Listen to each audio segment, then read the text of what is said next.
Hey everybody, what's up and welcome back to today's video guys. And today guys, I'm going to be showing you how to fix the problem that you might be having with Craigslist if your postings are being blocked.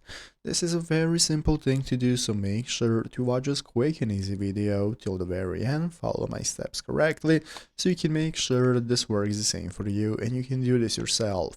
But yeah guys, let's get straight into it. So the first thing we want to do is to go and open up the official Craigslist website if you have not already by going to craigslist.org right here, and this is going to open up this new main page from where we can get started browsing all the items that we want to see in the categories and so on. And in the upper right corner, the first thing you need to do to be able to make a post is create an account. So you can click the create account option right here if you have not already. That's going to enable you to sign up for an account if you do not already have one. If you have one, you can just go ahead and log in normally.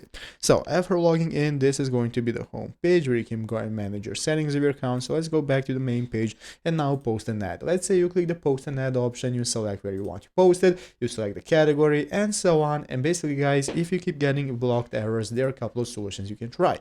So basically guys, sometimes it's just the technical triggers. Even if your ad is perfect, the pipes you use send it, you might be contaminated, and Craigslist tracks the origin of every request to ensure it comes from a trustworthy source. So make sure you're using your own Wi-Fi or mobile data, you are not connected to Wi-Fi that is public. You make sure you are posting in the geographic location that is most close to you so that you do not get spam errors and so on, and do not make too many posts all at once. Craigslist looks at all of this to make sure you're not spamming, and if you're following the basic rules, you're no longer going to be getting any error. You can go ahead and contact customer support if you need any more help. Here at the bottom of the page you have the help section to get in touch with them, so do that. So I hope this video was helpful. If it was, make sure to leave a like and subscribe to the channel. Thanks for watching, take care and bye.